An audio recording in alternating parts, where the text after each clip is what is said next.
comes toward the top of the stretch. And they're into the stretch. And here we go. Songbird sent down. Beholder is alongside. The 7-year wait is over. American Pharoah, it's finally the one. American Pharoah has won. He's just perfect. And now he's just immortal. Here's the wire. Desperately close. Tisno wins it for America. Hello and welcome to the Capital OTB Stakes preview for the weekend of March 9th. Sully Crownie and Mike Callahan. Mike, how are you? What's going on, Sully? A little bit of a plan B for us as far as the stakes preview goes. Obviously, with the big news at Santa Anita, I know they're taking a look at the track and racing being canceled for the remainder of the week as they take a look at it. But still a lot of stakes action and taking a look at the 3-year-olds as we progress through the Derby preps. Yeah, as you said, there's a lot of stakes action here. Tampa Bay's got a monster card. New York's got a monster card. Oakland's got a really nice card. And then in the morning, Dubai's got a really nice card as well. Yeah, Super Saturday. If you're playing with us here at Capital OTB, don't forget on Saturday, Sully and I will both have selections for Dubai. We're about 3 weeks away from the Dubai World Cup, and all the preps are going to be this upcoming weekend. So you want to take a look at those. Obviously, with us here at Capital OT, but definitely take a look as you're progressing and making your selections 3 weeks from now. You're going to want to see how these horses do, and obviously translate 3 weeks. Yeah, it's just an awesome festival, the Dubai Festival, and usually on Thursday mornings, but Super Saturday this week. So even without Santa Anita, there's still plenty of great racing action. But we're going to look at 5 races as we always do, and the first race we're going to look at is at Oaklawn. Oakland's 9th race is the Honeybee. Grade 3 event on Mile 16th. This is for 3-year-old fillies. Nomination points for the Kentucky Oaks. It is a field of 10 there, and then we'll move on to New York. New York's got a very nice card, but we'll look at the 2 big ones in New York, starting with race 8. That is the Tom Fool, a grade 3 event going at 6 furlongs. This is for 4-year-olds and up. Race number 10, the highlight of Saturday afternoon in New York. This is the Gotham, a grade 3 event. They're going 1 mile. This is for 3-year-olds with Kentucky Derby points on the line. And then we'll move to Tampa Bay. Tampa Bay's got 12 races on the card, a 12-12 first post time there at Tampa Bay. We'll look at the 2 big ones in Tampa Bay, starting with race 10. That is the Florida Oaks. The Florida Oaks is a grade 3 event, mile and a 16th on the turf course. This is for 3-year-old fillies. And then we'll finish things off with race 11 in Tampa Bay, which is the Tampa Bay Derby. Tampa Bay Derby, this is a mile and 16th on the main track in a nice field of 11. We will go back to the Honeybee, though, and take a look at that race for 3-year-old fillies. Again, $200,000 purse. You're going to see the field here in a second, a field of 10 with the post positions in the odds. You're going to see a lukewarm favorite, Emotion, a horse that's going to go out for Thomas Van Berg, and John Court's going to be awarded. The last 2 were very impressive victories, including a victory against Off Topic, who I think is a really nice filly for Todd Pletcher, and was able to dominate last time, winning by 6 3/4. Again, 3-1. I'm not sure how the board's going to play out when the pool's open in here, when all is said and done. I think she does go off the favorite in here. I'm going to beat her. What were your thoughts on the favorite in here, and what kind of way are you steering? Yeah, I mean, I'm personally going to try to beat her as well. I mean, the one angle you could definitely take from her, she's 2 for 2 at this Oaklawn track, and Oaklawn, very tough place to win one race, but multiple races in a row. And I'm with you there. I'm going to try to beat Emotion. I do like Chocolate Kisses here, the number 5 horse for Mark Casse. Chocolate Kisses 4-1 on the morning line. Last time out, won an optional claimer pretty impressively. And 3 starts back, bobbled at the start. I still thought it was a credible 4th place finish at Keeneland in the fall in a grade 1 event. Lost the Restless Rider, and then breaking the main and right into a $100,000 stakes race at Saratoga on a yielding turf course. So they switched the horse to the dirt. That was the one time the horse lost the rider on the dirt there. So besides that Keeneland grade 1 event. So I'm giving Chocolate Kisses another shot here, and there is a lot of speed in here, and Chocolate Kisses can run from off the pace here. Mark Casse, 2 wins at the meet, only in 6 starts. So I do like Chocolate Kisses on top. Number 9, Marathon Queen, I'm going to use underneath as well. I thought that was an impressive performance last time out. Lost to Familiar Company in the number 6 Power Gal who I'm going to use in the third spot. Marathon Queen has another interesting horse sitting off the pace. So I think off the pace is where you want to be. We've seen a lot of races at Oaklawn at this meet coming from off the pace, and I think that's what will happen here again today. I think the horse will appreciate a stretch it as well. Lost by half a length. Really just couldn't get by Power Gal that day. And same thing with Power Gal, who I have in the third spot. I think the stretch out will be very beneficial for this one. Gary Barber, Mark Casse teaming up. David Cohn, who's had a fantastic meet in Arkansas, 23% winning percentage. Pretty slow fractions to win from off the pace last time, with 49-4 going a mile. So I think Power Gal offers a lot of value at 9-2, but I am trying to beat Motion Emotion, the number 2 horse at 3-1. Yeah, I'm going to try to go with an upset special in here. We're going to see the replay of Bizwax, who's the 4 in here at 12-1 on the morning line. Broke the maiden in an 8th career start in here, and to me had a good setup in here. But something that people are going to talk about, I think, on Saturday is the weather. This is going to be on a sloppy surface at Santa Anita, and I think at Oaklawn there's going to be a ton of rain on Saturday. And was able to get over the track really well. Did break the maiden in an 8th career start. Obviously not that impressive when you're taking a look at it, but you're going to go out for Doug O'Neill. You're going to see Mario Gutierrez be aboard, and you're going to see Redham Racing. So those connections are very solid. They're coming in at a sneaky price of 12-1. I'm hoping that it holds in there. The career best 77 buyer was that race you just saw right there. And for me, 7 of 8 in the money, a horse that's going to be forwardly placed, doesn't need the lead, but I think has a decent shot here to upset the field, and I'm hoping he's going to stay at that price. So for me, the 4 is going to be on top, underneath Motion Emotion. Again, off that huge performance, getting the 84 buyer. If you're just taking a look at buyers, I think Motion Emotion makes a lot of sense in here. The price, to me, a little bit up in the air, but just based on the last 2, looks to be very impressive in those, and could progress forward as far as the buyer goes as well. And then the 6 in the third spot, Power Gal, a horse that you had in the mix as well. Last time did win a stakes race at Oaklawn, stretching out to the mile distance. So a horse out of Empire Maker, you think that the stretch out to the mile and 16th shouldn't be a concern in here. The buyers are a little light in here, but I think still at the 9-2 fits very well in the situation. And then just on the outside of my mix, I had the 9 in the 4th spot. That's Marathon Queen. Another one out of Super Saver, who likes the off-going. If you remember, Super Saver won the Kentucky Derby on an off-going. So for me, the weather to me in this race is going to be key. I'm hoping that the horses that like to slop will be able to perform well. So I'll go 4, 2, 6, and 9 in the 9th at Oaklawn. The Honeybee, your thoughts again? Yeah, I had your top choice right on the outside. I had the horse 4th, and you know, Motion Emotion easily could wire this field, but I'm really going to take a stand here. Just try. I don't like the price at all there, but I have 5, 9, 6, and 4 in the Honeybee. All right, we will transition now to Aqueduct, as they have a huge card on Saturday. A lot of great racing. We will take a look at the Tom Fool Grade 3 event. 6 furlongs. You're going to see a field of 7 in here, which you're going to see right there, with the morning line favorite being Skylar Scramjet, a horse that is going to be favorite on buyers, I believe. You just take a look at the buyers of recent, the 96, the 100, tops among any that 100 buyer in the fields. But to me, it's a little bit of a beatable favorite, especially at the 8-5 morning line, which I think is a little bit steep in here. I think there are a couple of horses, including Bavaro and Syndergaard, that are coming in very impressive performances and in really good form. So for me, what are your thoughts on Skylar Scramjet and which way you're leaning? Yeah, you know, Skylar Scramjet, I think she's a deserving favorite in this race because she did win the Tom Fool, he did win the Tom Fool last year. So, you know, Skylar Scramjet with Dylan has obviously the speed of the speed here. Easily could go wire to wire.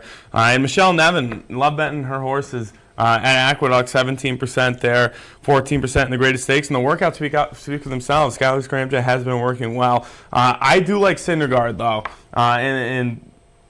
Syndergaard is a horse that the last 2 starts really should have won those races. And I remember taking a screenshot of the photo finish last time out.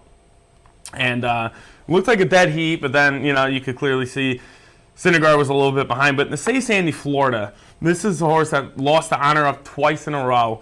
And in the Say Sandy, Florida, going 7 furlongs in the State Bred Stakes, there is a replay here. And Syndergaard is the 7 horse, and at a much better price. So you could see from the outside, and just really couldn't get by honor ups there. Twisted Tom was in the same race last time out, but this is just a race where the horse... I really think that in the state of Sandy, Florida, really speaks a lot about Syndergaard. The one thing I do like is that this horse is dropping a lot of pounds from the 120 to the 115. And so I think being from off the pace here, I think Bavaro is the key As you're horse. watching the replay, I still don't know how Syndergaard lost that race. That was a tough photo. Again, going the mile distance, I agree with you. I have Syndergaard on top as well. Just a horse that's been in rock solid form. And the 6 furlongs to me is a question. You know, the fact that there's a ton of speed in here. You have Bavaro, Bon Raison, the 6 horse is going to show some speed. The horse off of a little bit of a freshening, fully vested. The 7's going to show some speed as well. And then Skylar Scramjet shouldn't be too far off. So there's a lot of speed in here in a 7-horse race. Kind of sets up here for Syndergaard. The 6 furlongs, can Syndergaard get there? You obviously saw the mile distance, wasn't able to get there, even though it was sort of a debatable photo you could take a look at. I still have Syndergaard on top, think off the impressive races and the 3 high 90 buyers. I think Syndergaard's definitely the horse to beat in here in my eyes. Bavaro I had in the 2nd spot, but easily could have put on top. A horse that's 9 for 20 lifetime, including the last 3. And they've been very impressive performances, including that 99 buyer 2 starts back, albeit it was against state breds in a claiming event. But did step up last time into a state bred stakes and pretty much dominated that field, even with the bobble at the start. So was able to show a little bit of a different race dynamic in here. So I think Bavaro and Syndergaard, to me, makes sense as value plays over Skylar Scramjet. So for me, I saw it 5-3-1. And again, just your thoughts on this race, kind of going into it. I had 4, 5, 3, and 2, and I think Bavaro is the key horse. If Bavaro can get to the lead here, I think it really puts a lot of pressure on Skylar Scramjet and Syndergaard. John Velasquez in New York this weekend could be sitting a perfect trick from off the pace. All right, we will take a look at the highline on Saturday down at Aqueduct. It's the Grade 3 Gotham $300,000 purse for 3-year-olds. And again, this is on the trail to the Triple Crown. You're going to take a look at this race, and you're going to see the favorite. It's going to be an overwhelming favorite in Instagrand. It's going to be the number 6 horse going out for Jerry Hollendorfer. Javier Castellano is going to be aboard. 2 for 2 lifetime, with both of those victories being 10-plus lengths. So absolutely dominated the competition when Instagram was able to race. Problem is, we haven't seen the horse since August. There was no notable injury for Instagram. They just took the horse off of the training trail. They just wanted to look at it in the overall long picture. So this horse was able to rest up. The workouts have been solid out in Santa Anita.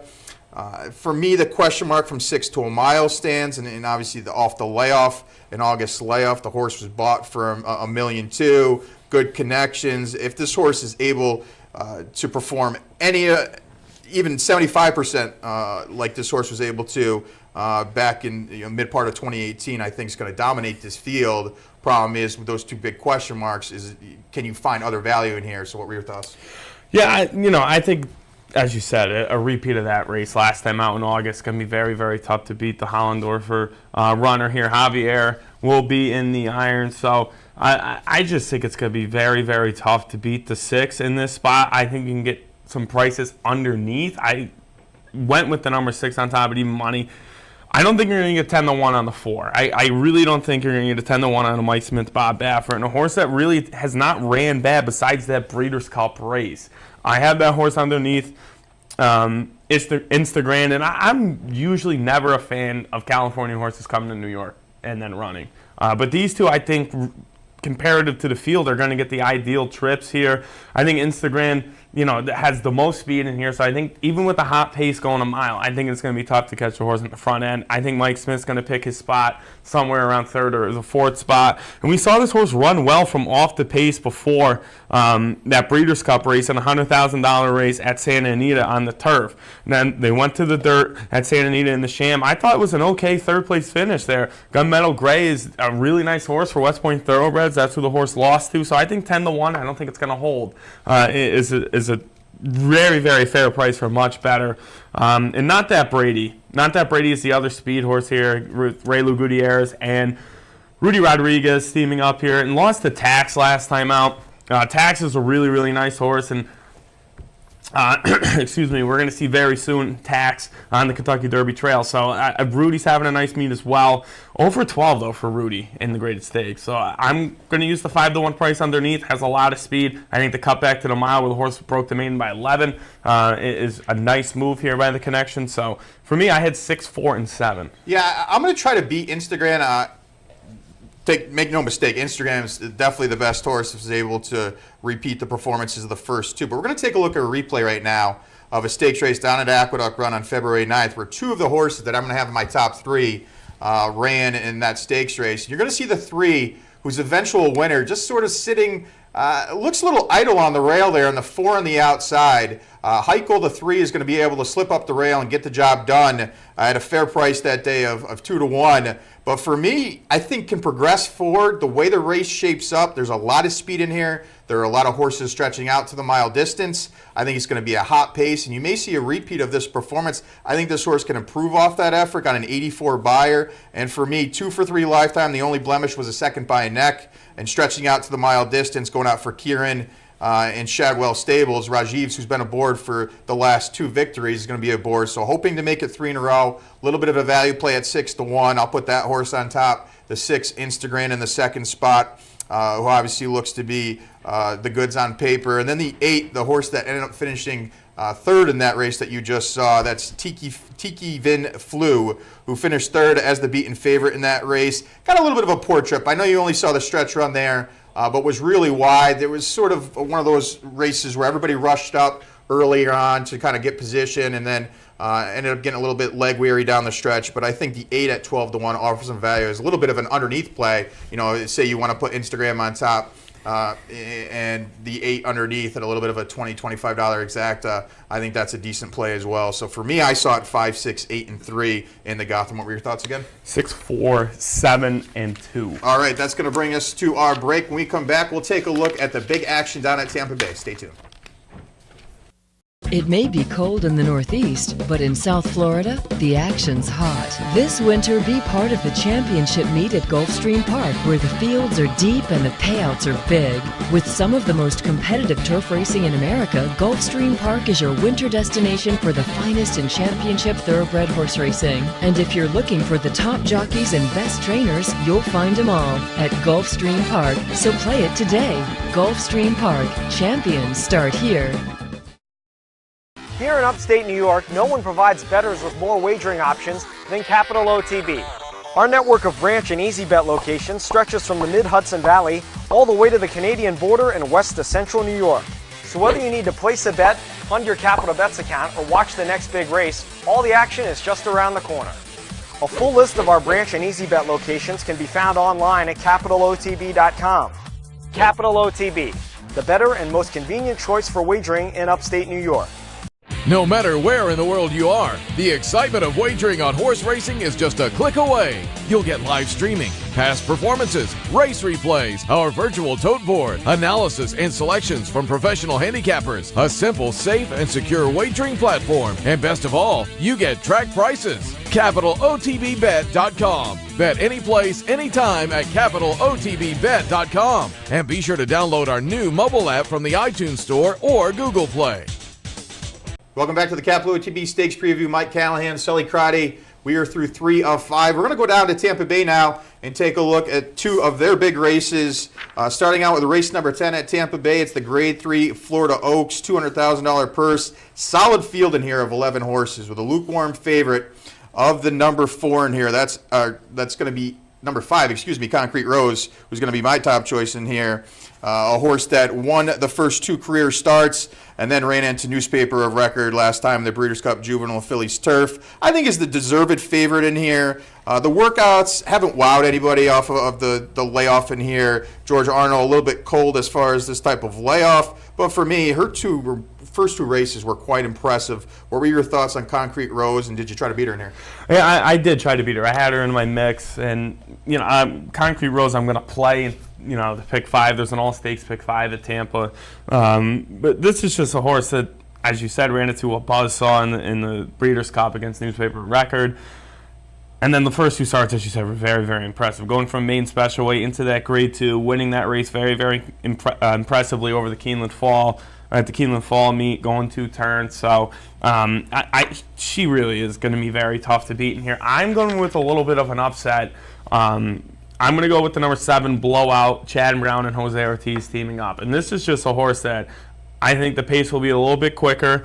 and eventually can run down Concrete Rose. And I'm going to pull up the replay of her one race. It was at Tampa Bay, so she's got a little bit. She does have a little bit of a horse for course. I don't want to say it already is, but she's the 7 in here, and she's also the 7 in this race. You get Jose in town, and there's 2 trainers that I trust making the move from main special weight to graded stakes. It is Chad Brown and Bill Mott. So this was a mile and a 16th race. They're going to go this mile and a 16th as well. Got up to win that race by a head. And I think Jose is going to place this horse a little bit closer, not as wide. The whole lane, she was 5 wide on the turn. I think Jose is going to place this horse in a really nice spot. And the one thing that could be a little tricky is she's already ran this distance at Tampa Bay, but they come out of a chute going a mile and 16th at Tampa Bay, which could be a little tricky for some horses. So that's why I'm going to go with Blowout. I don't think you're going to get 10-1. It's Chad Brown on the grass. It's a graded stakes race, so I do like Blowout just from that replay there. And you get Jose Ortiz in town. The 10 horse is another interesting horse. That's the second choice on the morning line. That's Stellar Agent, 4-1. Florent Giroux in town to ride for Jorge Abreu. And this is a horse that should be on the front end. We saw that in Breaking the Maiden. Went to the same race as Concrete Rose, the Breeders' Cup race. Came in 3rd that day. Didn't think it was a bad performance. Was 72-1 that day. But before that, ran a 73 buyer in a Grade 2 event and ran 3rd by 2 lengths behind Newspaper Record. That was at Belmont on a yielding turf course. I'm excited to see how this horse runs on a firm turf course. I like Florent Giroux on the grass as well. And as I think this horse will be in a really nice spot from the outside stall. It needs to break well, but I think a repeat even of the 82 buyer where the horse ran 3rd at 72-1 in the Breeders' Cup could be dangerous. And then your top choice, the 5, Concrete Rose. I think she is the real deal. She's going to get to the front. There is some other speed in here that might help out some of the closers, but if she runs anything like she did when she broke the maiden, and next time out, she'll be very tough to beat. Yeah, we're actually going to see the replay of that race right now, the Grade 2 Jessamine, where she was able to win at Keeneland going the mile on the 16th. She's a horse that's forwardly placed. She doesn't need the lead, but she likes to sit the pocket. She's going to angle out in here, be the 4 horse in the purple cap there, and is going to be able to really run down the leaders in here and pull away by an impressive 3 lengths and got the job done, getting a 79 buyer. Again, ran into Newspaper of Record. She took her shot at her. Obviously, Newspaper of Record's in her own league right now. But I think she didn't like the yielding going. I think she didn't like the rail. And I think you could put a line through that race. You go back and take a look at those first 2. I think she makes a lot of sense in here. You're going to see Julien Laperoux get aboard for the first time. But 7-2, I'm hoping that it holds in here with a lot of other value with some other horses in here and people just trying to beat the favorite. But I think Concrete Rose could be able to get the job done in here at a decent price. Winter Sunset underneath in the 2nd spot. I think she's going to be the X factor in here. Going out for Wayne Catalano. He's going to team up with his son-in-law, Channing Hale. And this horse is 2 for 2 lifetime. Both of them being at fairgrounds. The workouts have been tremendous. I think she has an immense amount of talent. The problem is, how do you translate the times that she's run at fairgrounds? Because they've been really slow times if you're taking a look on paper. Now, we don't know if there was a lot of rain that day or maybe a couple days before then, but the times have been really slow. But I know that there's been a lot of buzz on her, and she's coming in to Tampa Bay in very good form, and I think is going to hold at 6-1. So for me, I'm going to use those 2 horses in my multiple race sequences as far as going too deep in here. And then the 10 in the 3rd spot, again, Stellar Agent, one that's really glad not to see Newspaper of Record. Saw her the last 2 races, finishing 3rd both times, but did outrun her odds last time at 71-1, like you said, finishing 3rd in the Breeders' Cup Juvenile Fillies Turf. So she makes a lot of sense in here. I'm not sure if she overachieved last time and she's going to regress in here in this spat. But I think 4-1's fair enough where you could say, maybe I'll take a chance with her at 9-2 in here, 7-2, and see if she is as good as she was last time, and maybe didn't outrun her odds in there. So for me, I saw it 5, 3, 10, and 1. What were your thoughts? I went 7, 10, 5, and 4. All right, we will take a look at our last race on the stakes preview. It's going to be the Grade 2 Tampa Bay Derby. It's going to be a field of 11 in here, and you're going to see the field and morning line odds come up here in a second. The morning line favorite in here is going to be number 5, Well Defined, who's going to go out for Kathleen O'Connell. Pablo Morales is going to be aboard, victorious last time in the Grade 3, Sam F. Davis. For me, that 93 buyer, while it's good, I think there are a couple horses in here that I think could definitely improve and beat Well Defined in here, and I just wasn't sure I could take the price. Also, Win, who is going to be your morning line favorite at 5-2, is one that was really impressive in the Pascal. got a 99 buyer, ran a really quick time of 1:20.4 for the 7 furlongs, going out for Michael Trombetta. Those two are going to be the favorites in here. Did you think they were beatable? And if so, who'd you look to? I thought they were beatable here. I think Well Defined offers a little bit more value and is the better of the two, in my opinion, than Win Win Win. And between Well Defined and Win Win Win, I think Well Defined will go off eventually as the favorite simply because Well Defined beat a horse named Kentucky Wildcat, who went on to win before that race, entering that graded stakes. Kentucky Wildcat beat Country House, and Country House we saw was very, very impressive in the Risen Star. So that's just how I'm looking at it. And Kentucky Wildcat beat Country House, the Bill Mott runner, by half a length. So I think the 7-2 offers a lot of value, but I did go with an outside horse here in the number 11, Zendin, and pull up the replay of the Swale, a grade 3 event at Gulfstream earlier in the month, and a horse that lost to Call Paul. And Call Paul entering that race beat some really nice horses and went on to do some nice things as well. This is a horse going out for Victor Barboza and is eventually the runner-up in this race by a length and a quarter. Call Paul is the 5, and then Zendin is the 9. And Victor Barboza does the training. You get Sammy Camacho in the irons. He's the go-to guy, him and Antonio Gallardo down there at Tampa Bay.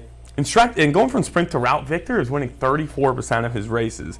So I do like this move. I think Sammy's going to be very aggressive with this horse. Try to play a little catch me if you can. The only problem is there is some other speed in here, and that would be the 5, who I do have in my second spot, Well Defined.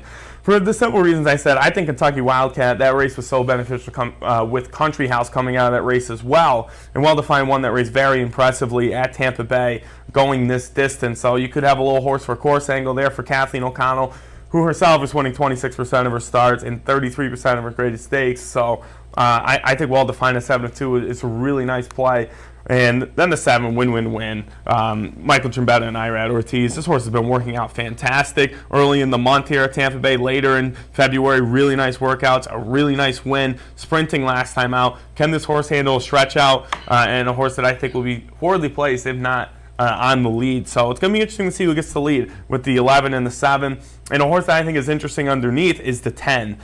Really the only closing speed horse on paper here. And you're getting a 12-1 price. And I said it before last race. The only two trainers I trust going from a maiden win to a graded stakes is Chad Brown and Bill Mott. And this is the horse trained by Bill Mott. I love the connections to Judd Mott. And I think the the closing kick is going to be very dangerous late in this race. 12-1 offers a lot of value. You know who the workout partner is for the 10?